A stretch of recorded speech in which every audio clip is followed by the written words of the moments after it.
Dear students, today we will discuss about the viral disease. और viral disease को याद करने के लिए हमने क्या बताया था, अगर आपको याद है तो सीआईडी हरियाणा पुलिस में मैं सबसे स्ट्रांग जा रहा हूँ।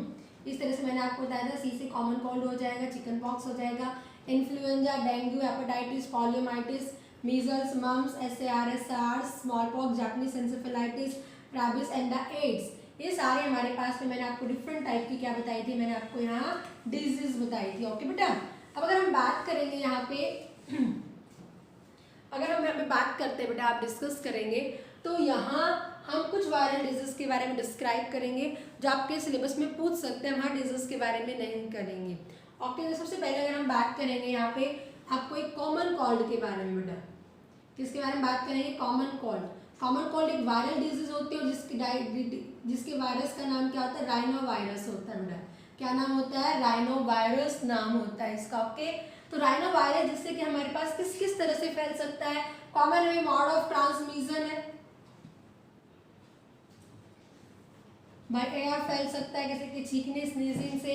ठीक है, मोस्टली किस रेस्पिरेटरी डिजीज होती है, मोस्टली कफिंग एंड स्नीजिंग से फैलती है। उससे हमारे एयर ड्रॉपलेट्स वहाँ पे चले जाते हैं एयर में और इसको इनहेल कर लिया जाता है। डायरेक्ट में भी आ सकती है और इनडायरेक्ट के अंदर भी आ सकती है। कॉमन कोल्ड कुछ ज़्यादा और तो कुछ नहीं, सिर्फ हमारे क्या करते हैं, जो स्नीजिंग बार बार छींक आना, हमारे यहाँ पे क्या होता है म्यूकस का बार बार बाहर निकलना, तो इसके कॉमन सिम्टम्स आते हैं। जब ज़्यादा ही हो जाता है तो हमें फीवर जैसा भी एहसास होता है। तो कॉमन कोल्ड के सिम्टम्स होते हैं और इसकी कोई दवाइयाँ नहीं है। मैंने जैसे आपको बताया कि एंटीबायोटिक्स नहीं बनाई गई है वायरल के अगेंस्ट। इसमें प्रॉपर हमें बेड रेस्ट लेना चाहिए। खाली क्या करना चाहिए बेटा, प्रॉपर बेड रेस्ट करना चाहिए और अच्छे से न्यूट्रिएंट फूड हमें खाना चाहिए। तो आपको खाली इसके नाम याद रख लेना, राइनो वायरस। क्या नाम याद रखना है बेटा आपको, राइनो वायरस के बारे में याद रख लेना है। ओके बेटा, फिर अगर मैं आपको बताऊँ थोड़ा सा पोलियोमाइटिस के बारे में, किसके बारे में बताऊँ बेटा आपको, पोलियोमाइटिस के बारे में। जो पोलियो नाम क्या है इस वायरस का, पोलियो वायरस ही होता है बेटा। क्या नाम होता है इसको, इसका पोलियो वायरस ही नाम होता है। ये पोलियो वायरस करता क्या है, अगर ये हमारी बॉडी के अंदर चला गया है, अगर हमारी बॉडी के अंदर चला गया है तो ये क्या करता है बेटा, पहले तो हमें थोड़ा सा फीवर आना, थोड़ा सा मतलब कि फिजीनेस को, थोड़ा चक्कर टाइप के आ जाना, इस तरह से होता है। लेकिन जब ज़्यादा नंबर में बढ़ जाता है तो हमारी सेंट्रल नर्वस सिस्टम को डैमेज कर देता है। किसको कर देता है, सेंट्रल नर्वस सिस्टम को। और इसमें क्या आ जाता है, पैरालाइसिस कंडीशन आ जाती है। क्या आ जाएगी, पैरालाइसिस। तो यहाँ पर इसको इरेडिकेट करने के लिए जैसे मैंने आपको बताया था, पल्स पोलियो इम्यूनाइजेशन प्रोग्राम चलाया गया है हमारे इंडिया के अंदर, जहाँ हर एक 5 साल के बच्चे को पोलियो वैक्सीनेशन दी जाती है। तो याद रखना, ये जो पोलियो वायरस है हमारे ब्रेन को इफेक्ट करता है, पैरालाइसिस कर देता है, मसल्स में टायर्डनेस करना, ये इसके क्या होते हैं, कॉमन सिम्टम्स होते हैं। ओके बेटा, पोलियो के बाद अगर हम बात करेंगे, रैबिस भी पूछ लेते हैं। इसके वायरस का नाम क्या है, रैबिस वायरस ही है बेटा। ये क्या नाम है इसके वायरस का, रैबिस वायरस ही होता है। तो जो रैबिस वायरस होता है एक्चुअल में ये किससे फैलता है, ये डॉग से फैलता है। किससे फैलता है, ये नहीं, हमें तो आसपास डॉग ही है तो कॉमनली डॉग ही फिर भी काट लेते हैं। ये मंकी से भी काट सकता है, ये कैट से भी, इन सब से भी फैल सकता है। लेकिन कॉमन किससे होता है, डॉग, बिकॉज जो ह्यूमन बीइंग को बाइट करते हैं डॉग ही करते हैं, मंकी एंड कैट कम करते हैं, तो मोस्टली ये डॉग से फैलता है। तो रैबिस को हम कहते हैं किससे फैलता है, डॉग से। अगर ये वायरस इस डॉग के अंदर प्रेजेंट है, डॉग भी आपने कभी देखा है ना, वायरस से या अगर रैबिस के आपको इसमें अलग से, नॉर्मली एक डॉग होती है उसकी पूंछ तो इस तरह से ऊपर की तरह घूमी होती है, लेकिन इस तरह का जो डॉग होता है उसकी पूंछ नीचे की तरफ होती है और वो लार्ज अमाउंट के अंदर सलाइवा सिक्रीट करता है। इस डॉक्टर के अंदर रैबिस के सिम्टम मिलते हैं उसके अंदर भी, यानी कि रैबिस उसको कोई नुकसान नहीं पहुंचाता, उसको भी नुकसान पहुंचाता है, इसीलिए हम उसके कांटेक्ट में आ रहे थे और जैसे हम उसकी तरफ जा रहे हैं तो फटाफट वो काट लेता है। उसकी सलाइवा के अंदर क्या होता है, रैबिस वायरस होता है। क्या होता है, ये रैबिस वायरस होता है। जब ये रैबिस वायरस आ जाता है किसी के अंदर तो एक पागलपन, मिल्की टाइप का जो दौरा आना, मेरा आपको पता है रैबिस पागल कुत्ता होता है उससे फैलता है ये। तो उस टाइम पे हमारे पास में इसमें सबसे कॉमन जो सिम्टम होता है वो हाइड्रोफोबिया होता है बेटा। क्या होता है, हाइड्रोफोबिया होता है। हाइड्रो मतलब क्या होता है, वाटर फोबिया का मतलब क्या होता है, फियरिंग, वाटर फियर कंडीशन आती है इसके अंदर से।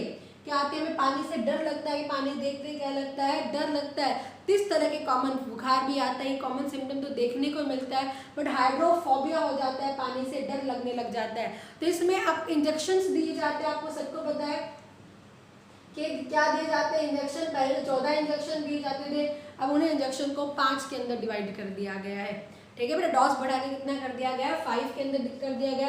इसमें ये अगर इस तरह के एनिमल्स दिखाई देते हैं तो उनको मतलब या तो किल कर देना चाहिए कि औरों को नुकसान पहुंचाएंगे, या फिर उनको एक अलग जगह पे छोड़ के आ जाना चाहिए। तो मोस्टली कंडीशन में उन्हें किल कर दिया जाता है कि किसी और को वो इन्फेक्ट ना करे।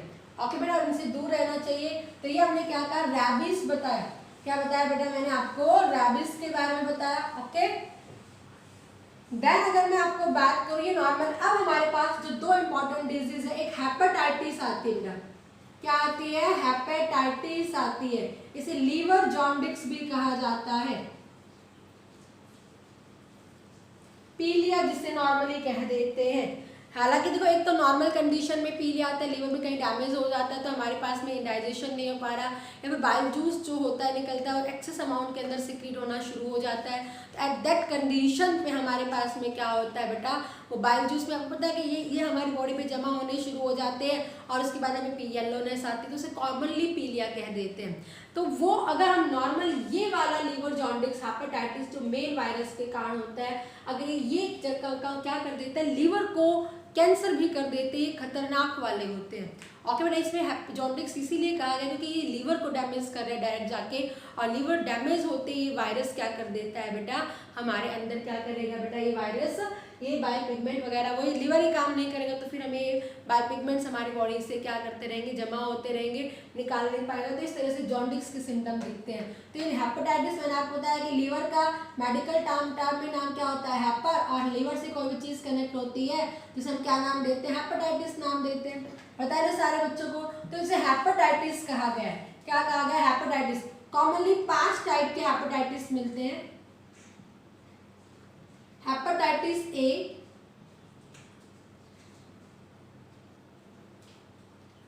Hepatitis B, hepatitis C, hepatitis D और हेपेटाइटिस ई। ओके बेटा, एक जी भी आया और एक एफ भी आया, लेकिन वो अंडर सर्च है, उसका कुछ भी इतना नहीं है। तो मेरे लिए 5 कैटेगरी के अंदर आते हैं, A B C D E. Okay, अगर मैं आपको बात करूं हेपेटाइटिस ए के अंदर जो पॉजिटिव वायरस है, क्या याद रखना है इसके, virus HAV, hepatitis A virus, hepatitis B virus, hepatitis C virus, hepatitis D virus और हेपेटाइटिस ई वायरस। ओके बेटा, इनमें सब में तुमसे जो क्वेश्चन पूछ सकते हैं, हालांकि आपसे नहीं आता, आपसे ये पूछते हैं हेपेटाइटिस अगर 1% आ भी जाता है कि जो हेपेटाइटिस होता है उसके अंदर कौन सा ऑर्गन डैमेज होता है, तो आपका आंसर क्या हो जाएगा, लीवर। क्या हो जाएगा, लीवर। ये ज्यादा आपके आएगा तो हेपेटाइटिस किससे होता है, तो आपके क्या आंसर हो जाएगा, वायरल डिजीज है। अब सबसे जो खतरनाक होता है, हालांकि इसमें हेपेटाइटिस बी है, बट हेपेटाइटिस सी और हेपेटाइटिस डी भी क्या होते हैं बेटा, ये भी डेंजरस होते हैं। हेपेटाइटिस बी कॉमनली होने वाला होता है, इसीलिए इसको सबसे ज्यादा डेंजरस इसको मानते हैं। क्यों भी मानते हैं, इसके अंदर मैं आपको बात करूं क्यों ज्यादा इफेक्ट होता है, अभी आपको बात करती हूँ इसकी जेनेटिक मटेरियल के बारे में। इसके जेनेटिक मटेरियल के बारे में, इसके अंदर जेनेटिक मटेरियल आरएनए, इसके अंदर भी आरएनए, इसके अंदर भी आरएनए और इसके अंदर भी आरएनए, बट हम इसके अंदर क्या होता है, डीएनए होता है। Which virus, which hepatitis virus have DNA? तो ये याद रखना, HBV have DNA। हमारे अंदर भी DNA जेनेटिक मटेरियल जैसे हमारे अंदर चला गया तो डायरेक्ट मल्टीप्लाई करना शुरू कर देता है, तो डायरेक्ट इसका इफेक्ट होना शुरू हो जाता है, इसीलिए ज्यादा डेंजरस है। बाहर इनके अंदर आरएनए, हमारे अंदर डीएनए, तो आरएनए से डीआरएनए रिवर्स ट्रांसक्रिप्शन प्रोसेस करनी पड़ती है जिसमें एंजाइम की रिक्वायरमेंट होती है, तो वो एक थोड़ा सा लॉन्ग प्रोसेस में आ जाता है। ठीक है, और ये नॉर्मल भी होते हैं, इनके हालांकि एंजाइम्स प्रेजेंट होते हैं, बट एक आरएनए से डीएनए में कन्वर्ट होगा फिर इफेक्ट करेगा, और ये डायरेक्ट क्या है, डीएनए है, इसीलिए सबसे ज्यादा पॉइजन, सबसे ज्यादा खतरनाक डेंजरस इसे माना जाता है, इस हेपेटाइटिस बी को माना जाता है। किसको माना जाता है, हेपेटाइटिस बी को माना जाता है। अगर मैं इनके अंदर इंक्यूबेशन पीरियड की बात करूं बेटा, इंक्यूबेशन पीरियड के अंदर बात करूं तो 15 to 45 डेज के अंदर दिखता है। किसके अंदर दिखता है बेटा, ये 15 to 45 डेज के अंदर दिखता है। अगर इसके अंदर मैं बात करूँ तो 30 से 180 दिन के अंदर दिखता है। ओके, अगर इसके अंदर बात करूँ तो 20 से लेके 50 डेज तक दिखता है।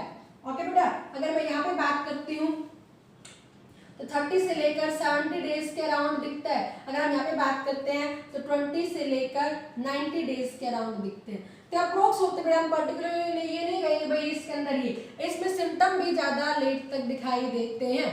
ठीक है, ज्यादा क्या करता है हमारे अंदर ये अफेक्ट करता है, और इसके क्योंकि सबसे लास्ट में, क्योंकि तब तक जब सिम्टम दिखाई देते हैं लीवर को पूरी तरह से डैमेज कर चुके होता है ये। तो सबसे ज्यादा अगर हम बात करेंगे ये वाले हैं। और अगर इनका हम बात करेंगे mode of transmission, mode of transmission के बारे में बात करेंगे तो जनरली अगर हम बात करते हैं बेटा ये या तो जो फिकल मटेरियल होता है उससे या ऑरली, ये भी फिकल या ऑरली, भाई सलाइवा में था वहां से वहां पे चला गया। बट ये जो होते हैं, ये जो होते हैं प्री पेरेंटल होते हैं, पेरेंट से बच्चों के अंदर जाते हैं, प्री पेरेंटल, पेरेंट से बच्चों के अंदर जाते हैं, ये पेरेंट से बच्चों के अंदर नहीं जाते। मतलब ये सेक्सुअल कांटेक्ट से, किससे होते हैं, पर्सनल कांटेक्ट से, सेक्सुअल कांटेक्ट से फैलते हैं। किससे फैलते हैं, ये सेक्सुअल कांटेक्ट से फैलते हैं। अगर इसके अंदर हम बात करेंगे लीवर कैंसर कौन करता है, ये लीवर कैंसर नहीं करता, ये भी लीवर कैंसर नहीं करता, और ये लीवर कैंसर रेयर करते हैं, और ये दोनों ही क्या करते हैं, लीवर कैंसर कर देते हैं। लीवर के अंदर क्या कर देंगे, कैंसर कर देंगे। Liver is very important part for our digestion, बहुत ज़्यादा इंपॉर्टेंट है डाइजेशन के लिए, नहीं कि लीवर हमारे अंदर यूरिया को भी बनाता है। अगर हमारा यूरिया नहीं बनेगा, अमोनिया अंदर ही अंदर कन्वर्ट होता रहेगा तो टॉक्सिक होगा, हम मर सकते हैं। तो liver is very very very important part. तो हेपेटाइटिस आप थोड़ा से फ्लो चार्ट लिख लेना, याद कर लेना आपके में क्या आ सकता है कि लीवर कैंसर कौन सा कर सकता है, हेपेटाइटिस बी सी डी तीनों ही कर सकते हैं। ये थोड़ा कम करता है, रेयर करता है, ये बिल्कुल दोनों नहीं करते हैं। ये नॉर्मल फैलता है फिकल और ऑरल से, सलाइवा में झूठा खाना खाया उसके साथ चले गए। कांटेक्ट से नहीं फैलते जनरली, ये मेरे भी किसिंग से फिर भी फैल सकते हैं, लेकिन ये पर्सनल कांटेक्ट से आते हैं, मतलब सेक्सुअल कांटेक्ट से आते हैं। ये प्री पेरेंटल है, क्या होते हैं बेटा, ये मेरे पेरेंट्स से बच्चों के अंदर भी चले जाते हैं। ओके, क्लियर सारे बच्चों को। तो हेपेटाइटिस के बारे में याद रखना, लीवर जॉन्डिस वायरल डिजीज है, ये 5 HAV नाम से है इसके बारे में। इसके अंदर DNA, बाकी सबके अंदर RNA है, क्योंकि इनका अलग अलग इंक्यूबेशन पीरियड तो फिर भी इसमें थोड़ा ज़्यादा होता है। और ये तीनों क्या होते हैं, ये दो मेन ज़्यादा इफेक्टिव होते हैं। कहते हैं कि HBV है या HCV या HBV जैसा ही होता है समथिंग, बस इसमें जेनेटिक मटीरियल थोड़ा सा डिफरेंट होता है, इफेक्ट बिल्कुल सेम टू सेम वो करता है।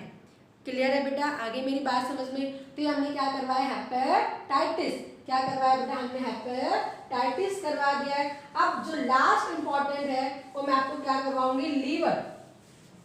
क्या करवाएंगे बेटा, हम आपको लीवर के बारे में करवाएंगे।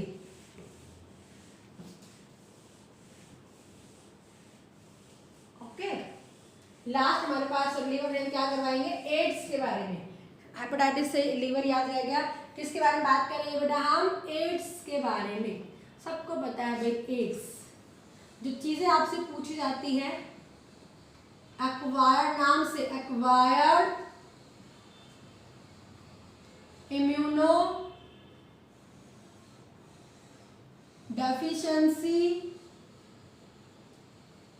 सिंड्रोम, एक्वायर की है इसीलिए एक्वायर्ड डिजीज के अंदर है, आफ्टर बर्थ एक्वायर्ड की है। इम्यून सिस्टम को खत्म कर दिया है, डेफिशिएंसी को खत्म कर दिया।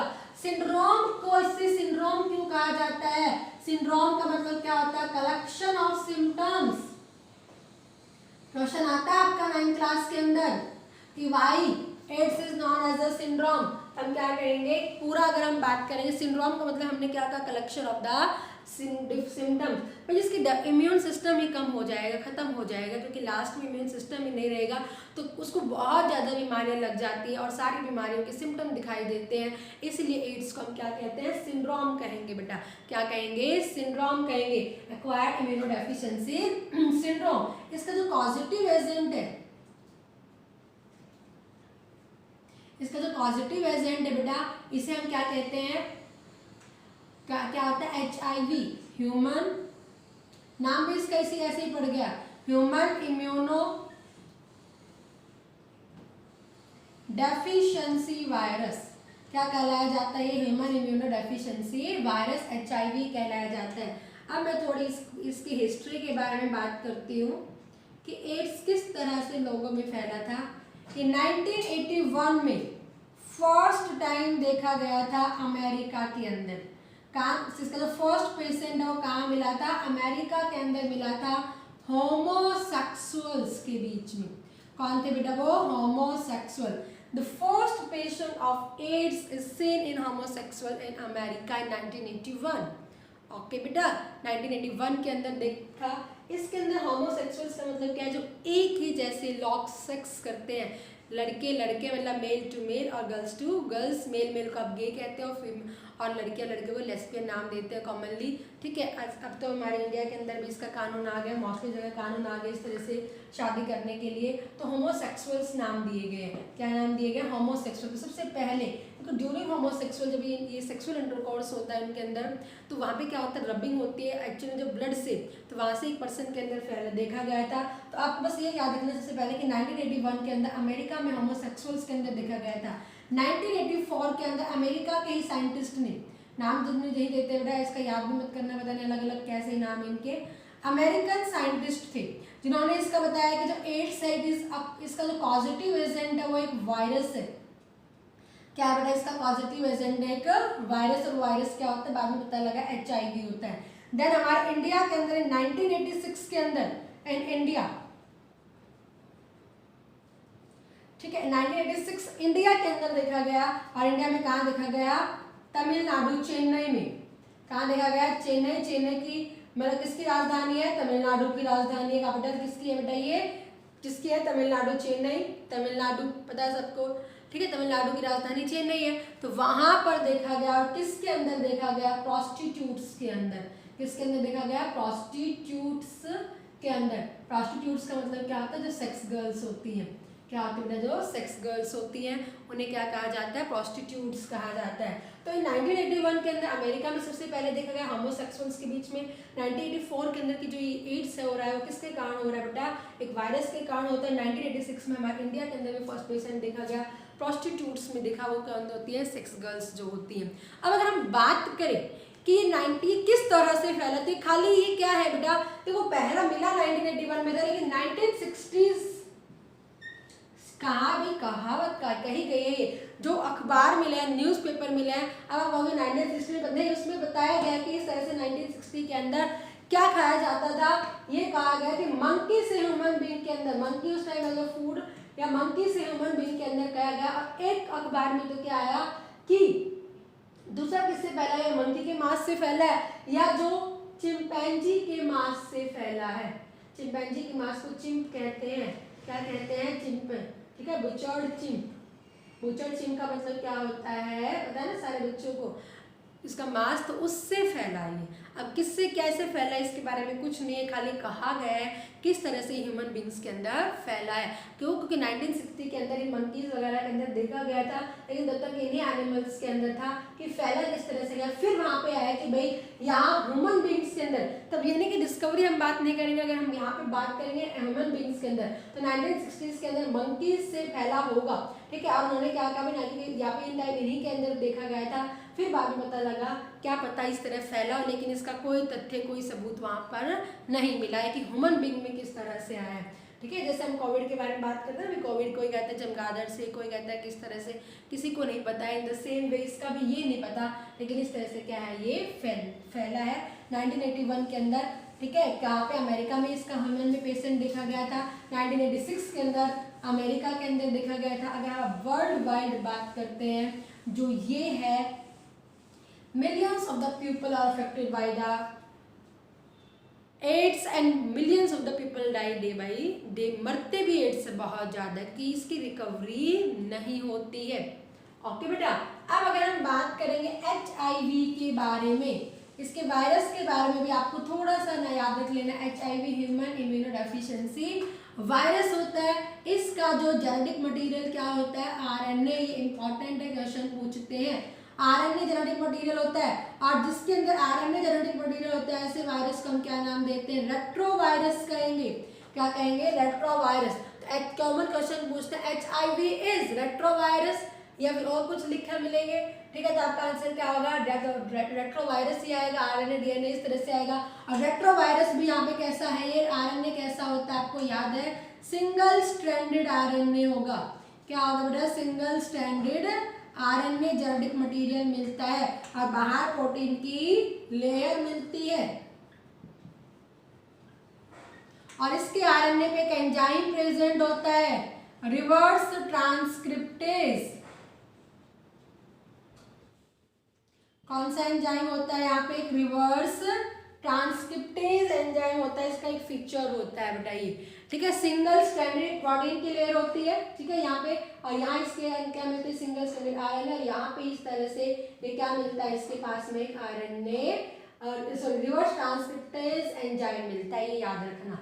ओके बेटा, क्लियर सारे बच्चों को, ये बहुत इंपॉर्टेंट, इसके बारे में याद रखना। जैसे ही ह्यूमन बॉडी के अंदर एंटर कर गया है, मैंने आपको बताया था ना, जब मैंने आपको सेल्स के बारे में बताया था कि ये जो HIV है थोड़ा सा चालाक पड़ता है। चालाक कैसे पड़ता है, क्योंकि इसे पता है इसके अंदर इंपॉर्टेंट सेल्स कौन सी होती है, हेल्पर टी सेल है, तो किसको डैमेज कर देता है, ये हेल्पर टी सेल को डैमेज कर देगा। तो आपको याद रखना था रिवर्स ट्रांसक्रिप्टेज इसके अंदर है।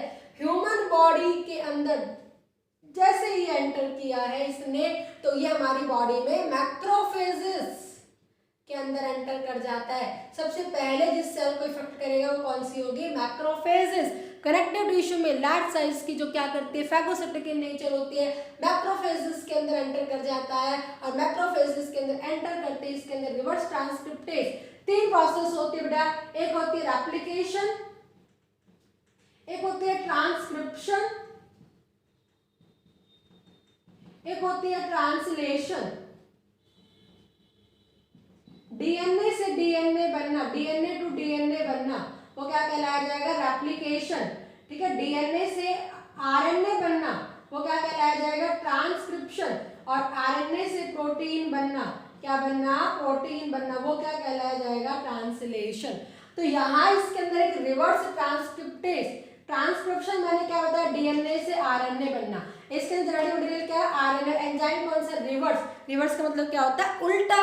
तो ये क्या करेगा, रिवर्स ट्रांसक्रिप्टेज एंजाइम की हेल्प से ये इसका जेनेटिक मटेरियल आरएनए किसके अंदर कन्वर्ट करवा लेगा, डीएनए के अंदर कन्वर्ट कर लिया, हमारे आरएनए ही डीएनए के अंदर कन्वर्ट कर ले, इसे पहचान नहीं पाए, फॉरेन चीज है, और कंटिन्यूटी के अंदर ये अपना नंबर इंक्रीज कर देता है। क्या करता है, कंटिन्यूटी के अंदर अभी क्या करेगा, रेप्लिकेट करेगा, अपनी डीएनए कॉपीज को नंबर को बढ़ा देता है, और जैसे डीएनए कॉपीज की नंबर बढ़ जाती है तो हमारी कौन सी सेल्स को इफेक्ट कर देता है, हेल्पर टी सेल्स को डैमेज कर देता है। याद रखना, HIV किसको डैमेज करेगा, तो आपका आंसर क्या हो जाएगा, हेल्पर टी सेल। तो किसको डैमेज कर देता है, ये हेल्पर टी सेल को डैमेज करेगा। हेल्पर टी सेल ही डैमेज हो जाएगी तो अब कोई मैसेज किसके पास नहीं जाएगा, बी लिम्फोसाइट के पास एंटीबॉडी प्रोड्यूस नहीं होगी, और धीरे धीरे धीरे धीरे इम्यून रिस्पॉन्स कम होता हुआ चला जाएगा। क्या हो जाएगा बेटा, ये कम होता हुआ चला जाएगा, और कम हो जाएगा तो अब उसमें कोई भी माइक्रो ऑर्गेनिज्म एंटर कर रहा है, वो हर बार उस पेशेंट को क्या करेगा, बीमार करता है, और उसके बाद उसे क्या होते हैं, डिफरेंट सिम्टम दिखाई देते हैं। इसीलिए इसको क्या कहते हैं, एक्वायर्ड इम्यूनोडेफिशिएंसी सिंड्रोम, बिकॉज इसने किसको डैमेज कर दिया, हेल्पर टी सेल्स को डैमेज कर दिया है, इसे इम्यूनिटी डेफिशिएंसी हो जाएगी। क्लियर है बेटा, याद रखना है। और ये हमें क्यों नहीं दिखाई देती, इसका क्योर क्यों नहीं है, क्योंकि इसके सिम्टम मैक्सिमम अगर हम बात करेंगे ढंग से 9 इयर्स के बाद दिखाई देने शुरू होते हैं, तब तक हमारी पूरी की पूरी इम्यूनिटी डैमेज हो चुकी होती है। एंड एड्स इसमें इतनी इम्यूनिटी डैमेज हो चुकी होती है, आपको पता है ना, डिफरेंट टाइप के माइक्रो ऑर्गेनिज्म रोज हमारी बॉडी में जा रहे हैं। अब मैं यहाँ पे हूँ, रूम के अंदर है, मैंने इनहेल किया, बैक्टीरिया जा रहा है, वायरस जा रहा है, बट मेरी इम्यूनिटी पावर ठीक है तो मैं उनसे लड़ पा रही हूँ। लेकिन जब इम्यूनिटी पावर ही नहीं रहेगी तो डिफरेंट बीमारी हो जाएगी, और हमारी सारी की सारी एनर्जी उस बीमारी में ही लग जाएगी। तो उसमें क्या होता है बेटा, आदमी पतला हो जाता है, बिल्कुल थिन हो जाता है, पतला हो जाता है। इसलिए इस डिजीज को क्या नाम भी देते हैं, स्लिम डिजीज कहते हैं इसे हम। क्या नाम देंगे इसे हम, स्लिम डिजीज। एड्स का दूसरा नाम क्या होता है, स्लिम, क्योंकि इसमें बहुत ज्यादा वीक हो जाता है पेशेंट, इसलिए इसे क्या नाम दिया जाता है, स्लिम डिजीज कहा जाता है। ओके बेटा, क्लियर सारे बच्चों को। आगे मेरी बात समझ में? तो ये हमने क्या कहा, इसका पॉजिटिव एजेंट बताया। क्या बताया? इसका पॉजिटिव एजेंट बताया बेटा। अब मैं अगर आपको बात करूं यहाँ पे इसका मोड ऑफ ट्रांसमिशन बात करती हूँ बेटा,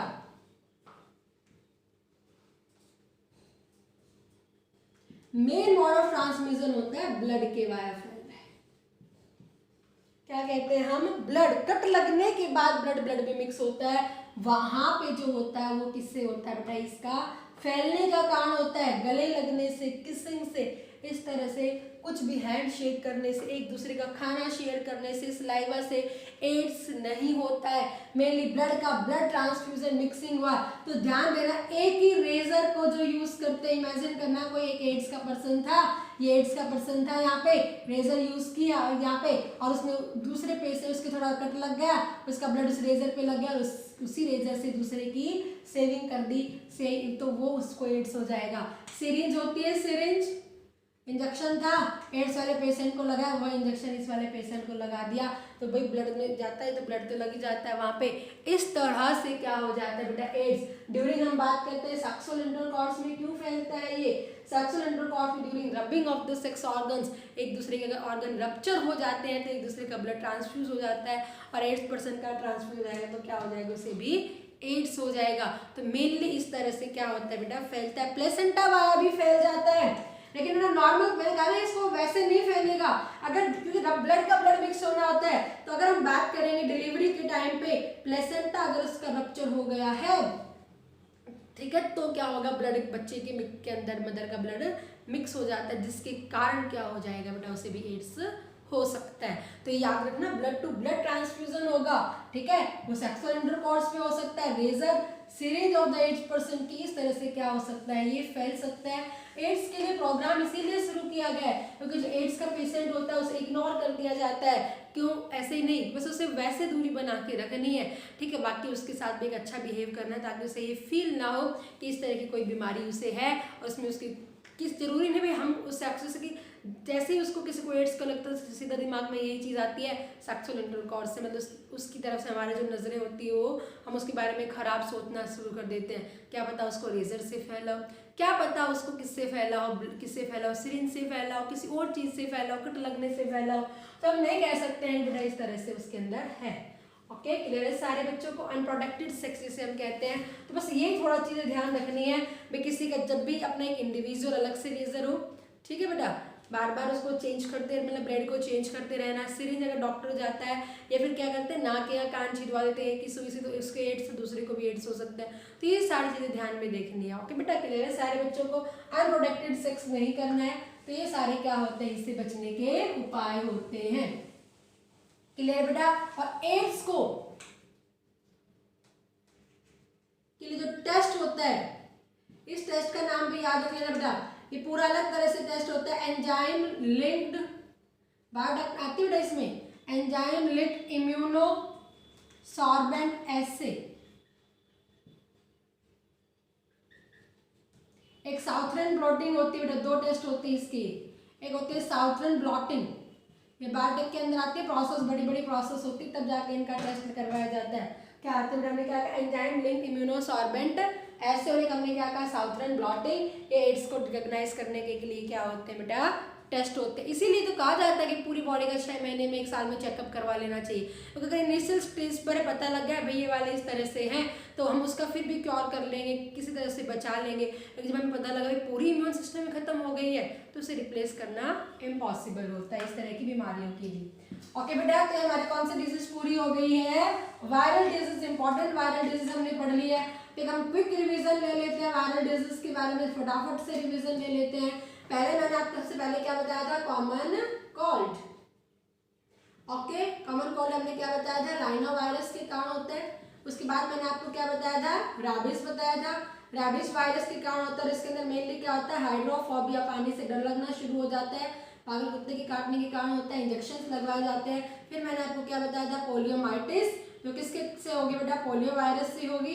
ये हमारे ब्रेन को, सेंट्रल नर्वस सिस्टम को अफेक्ट कर देती है। फिर मैंने आपको क्या बताई थी? हेपेटाइटिस बताया था। हेपेटाइटिस की मैंने 5 बताई थी। एक बताई थी hepatitis A, hepatitis B, hepatitis C, D और ई। ठीक है। इसमें HAV virus, HBV virus, HCV, HDV virus, V लगा दिए, वायरस के नाम हो गए। इसमें ये कैसा था बेटा DNA, बाकी सारे कैसे थे RNA, सारे कैसे थे RNA।